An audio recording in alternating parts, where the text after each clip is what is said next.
Fala galera, eu sou o Maurício Ricardo e esse vídeo é uma espécie de desabafo. Eu vou contar uma experiência pessoal, aliás, mais de uma, e ao mesmo tempo convidar vocês para uma reflexão importante sobre o que está acontecendo no Brasil. Já há algum tempo, eu que estou vivendo de internet há 18 anos e tive que mergulhar a fundo nas redes sociais, venho alertando para o perigo desse duopólio Google com YouTube e Facebook, que com seus algoritmos conseguem controlar o que a gente vê, o que a gente não vê, e isso ajuda a dividir o país. Isso tem uma série de estudos que mostram o que acontece globalmente nas mais diferentes comunidades, nos mais diferentes países, porque você acaba vendo mais do mesmo, você acaba tendo uma sensação de pertencimento, de efeito manada mesmo, né? Isso é bastante dito por aí.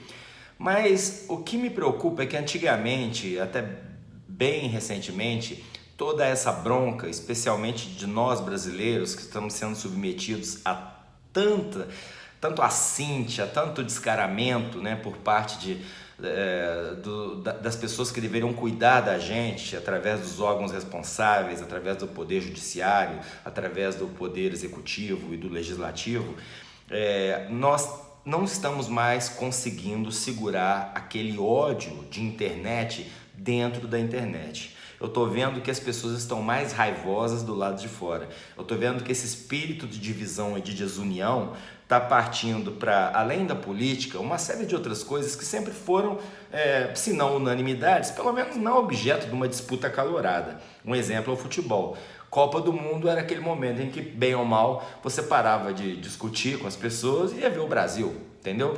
Agora está dividido em grupos o país, o grupo que gosta de futebol, que quer ver o Brasil ganhar a Copa, e o grupo que acha que porque tem a CBF podre, porque tem jogadores que não valorizam a camisa, enfim, por as mais diversas razões, acham que você não deve torcer para a Copa e fiscalizam você, porque a internet também criou uma legião de fiscais. Isso até assim é justificável quando a gente pensa, por exemplo, num Gilmar Mendes, quando a gente pensa num criminoso, não estou falando que Gilmar Mendes é criminoso, mas num criminoso reincidente na política e que você vê que a justiça não está punindo, né? Então esse espírito justiceiro que, por exemplo, expulsa o cara, o irmão Batista, de dentro do restaurante chique, porque a empresa dele, a Friboi lá, comprou um monte de gente, ou que vai o Marcelo Odebrecht, ou que vai a Glaze dentro do avião,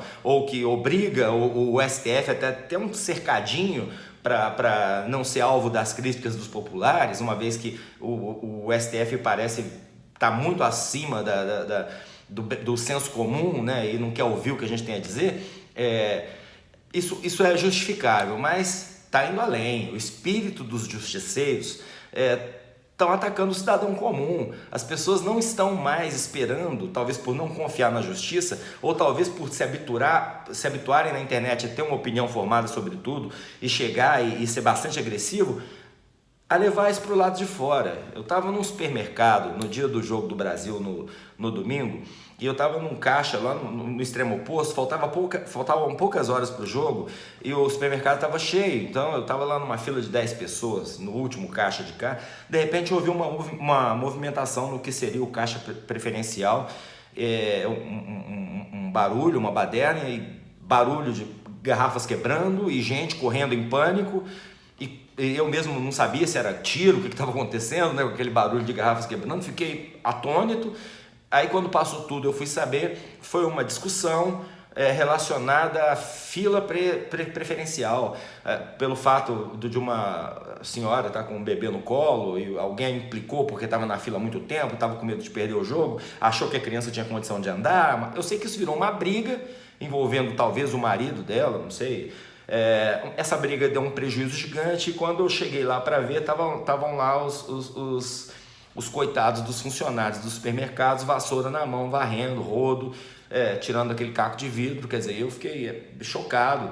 Como é que pode uma discussão de fila levar a um quebra-pau desse tamanho, né?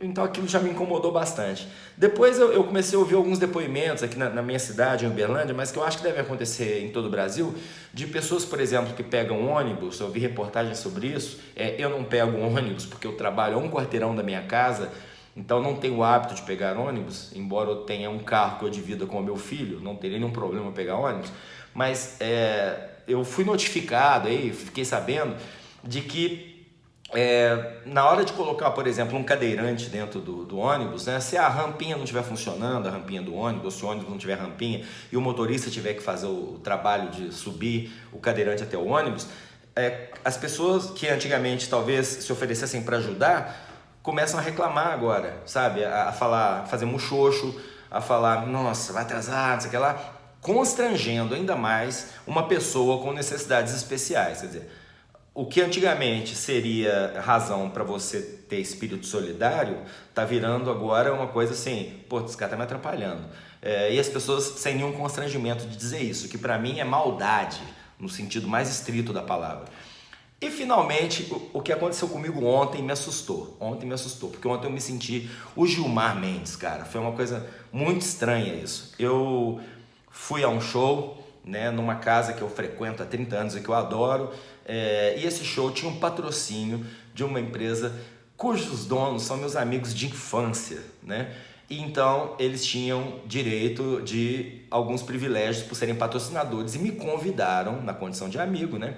Eu assisti lá em cima, lá num lugar bacana e tal, e depois me deram uma pulseirinha para eu ir no camarim para conversar com os músicos, eu como músico e tal, achei muito legal, inclusive porque tinham músicos amigos meus já lá dentro do camarim que eu iria adorar ver e conversar, né? Eu cheguei, né, depois do show, na porta do camarim tinha uma pequena multidão de fãs que estavam esperando a possibilidade de conversar com esses ídolos deles, né? Eu mesmo já me vi nessa condição muitas e muitas vezes, muito mais, claro, na minha adolescência, na minha juventude, mas ainda hoje, quando eu vou ver um show internacional, eu fico fazendo soca, às vezes lá no palco, para ver se eu ganho um set list, uma palheta, um autógrafo, um retrato, uma selfie com alguém famosa, com uma pessoa famosa. Enfim, eu já passei por isso várias vezes. Acontece que esse dia especificamente, eu tinha uma pulseira de acesso ao camarim, que era um privilégio dos patrocinadores que ajudaram a trazer o show, e quando eu cheguei para entrar com a minha pulseira, uma moça quase do meu tamanho, eu tenho 1,78 m, ela devia ter a minha altura mais ou menos, de salto, começou a gritar, muito alterada para todo mundo, que estavam furando fila, que não sei o quê, e começou a apontar para mim e me reconhecendo como um formador de opinião, um cara de internet, eu sou muito conhecido em Uberlândia, começou a me agredir verbalmente, inclusive com baixarias que eu nem vou usar repetir aqui, coisas de muito mau gosto. Aí nisso veio um cara bem maior que eu para se meter no meio, que era o namorado, e eu fui tentar conversar com eles numa boa, né? O namorado, até virei pro namorado e falei, você consegue controlar a sua namorada pra gente conversar, pra te explicar o que tá acontecendo? Porque isso aqui, cara, é uma pulseirinha de patrocinador. Aí ela começava a gritar assim, olha gente, ele é o patrocinador, ele que trouxe show, não sei o que lá, né? Tentando jogar a multidão contra mim, cara, e eu fiquei assim, cara, que é isso, né? E ela me insultando minhas performances musicais que eu tenho aqui na região, uma coisa absurda, que assim, me desestabilizou totalmente. Eu entrei no camarim, fiquei um pouquinho, voltei sem graça, né? Tive todo o suporte lá da casa, que deu um jeito de controlar, e graças a Deus, a galera não foi na dela, porque não tinha sentido nenhum, né? Realmente não tinha sentido nenhum. Eu não agredi a moça, não falei nada, eu não estava furando fila, porque não havia fila, eu estava usufruindo de um direito adquirido de usar uma pulseira que eu ganhei para entrar no camarim, que nem rádios fazem sorteios para ouvintes que têm direito a acesso ao camarim, e isso é a coisa mais comum no mundo da música. Mas eu juntei com esse caso do supermercado, eu falei assim, espera um pouquinho, enquanto você ainda está, cara, atacando pessoas públicas que são notoriamente criminosas ou que fizeram coisas que notoriamente prejudicaram a pátria mais de uma vez e sem margem de dúvida, quando a gente sabe que a justiça não foi feita, dá até para entender você tentar cercear o direito de ir e vir dessa pessoa com grito, com vaia, não é uma coisa saudável. Isso não existe em país nenhum. Existe um perigo gigante de pré-julgamento, não é o tipo de coisa que a gente deve apoiar, mas como eu sou cartunista, estou acostumado num país onde a justiça nunca foi feita, nunca.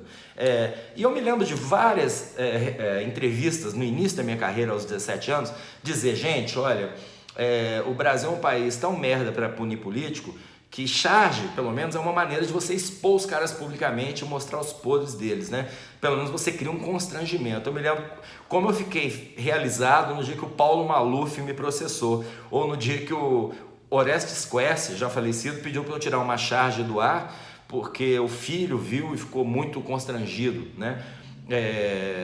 Eu falei, pensei, poxa vida, pelo menos isso a gente consegue, né? Porque são pessoas que enriqueceram, foram condenadas por seu enriquecimento ilícito, políticos da velha guarda, a gente sabe que são bandidos, mas vem cá, pera um pouquinho, aí de repente porque eu tenho uma pulseirinha e quero entrar no camarim, uma típica justiceira de internet resolve tentar jogar uma multidão contra mim, tá certo, precisou acontecer comigo para enxergar isso num ângulo melhor, menos irresponsável, que gente, se a gente começar a fazer isso nas ruas, cara, esse país que já tá burro pra caralho, dividido pra caramba, raivoso pra caramba, não vai ter escapatória, nós vamos estar no fundo do poço. Qual que é o próximo passo, né? O engraçado é que, assim, indiferente do discurso de direita ou de esquerda, qual é o próximo passo? Aí nós vamos começar agora a protestar porque o cara conseguiu tá com uma pulseirinha, porque comprou o ingresso VIP, aí ele tá na pista premium do estádio, por exemplo. Espera só um pouquinho. O cara tá na pista premium do estádio, aí vamos todos acabar com a pista premium porque... Peraí, ou onde é que é? Vamos quebrar os muros dos condomínios fechados porque vocês têm segurança aqui dentro e nós aqui não, porque vai virar o quê? Vai virar uma revolução do povo, né? Agora, isso acontecendo dentro de um show internacional, né? Com um artista internacional, com ingresso caríssimo, a pessoa dando esse chilique todo, como se fosse uma vítima da sociedade, propondo uma revolução socialista contra os burgueses. É simplesmente patético. Então, esse vídeo é só para levar a gente a uma reflexão e pensar assim, a gente está exercendo no dia a dia um direito de justiça ou de justiceiro que nós não temos? Será que a gente está agindo com as pessoas da maneira que as pessoas merecem, em termos de respeito e tudo, que vai desde o cadeirante subindo no ônibus até... não se estressar por causa de uma pessoa numa fila, né? Eu mesmo sou uma pessoa que respeita a fila, eu já tive em várias situações de poder pular a fila e por saber que eu tenho uma certa notoriedade por causa da internet, nunca fazer isso, porque eu sei da responsabilidade do meu exemplo, do que eu tenho que dizer. Então, às vezes, eu tô com um amigo, ele fala, Maurício, entra comigo aqui, vamos aqui, tamo junto. Não, cara, vou lá pro fim da fila, tô de boa, não tô com pressa e tal. Cara, o que está acontecendo com a gente, hein? Então eu queria deixar essa reflexão, essa minha experiência. Eu espero que a maluca lá esteja calma, que tenha sido efeito do álcool, sei lá o quê. Eu espero também que o que aconteceu no supermercado tenha sido uma coisa isolada, mas o que eu estou vendo é o crescimento disso, dessa invasão dos justiceiros de internet para o mundo aqui fora. E eu acho isso extremamente perigoso, extremamente perigoso. Um país que não consegue nem torcer para o futebol, sem que isso vire uma problematização, tá lascado. É isso aí, tamo juntos. Se você quiser fazer qualquer comentário, eu vou ter o maior prazer em ler. E se você gostou, dê o seu like e inscreva-se. Valeu, obrigado.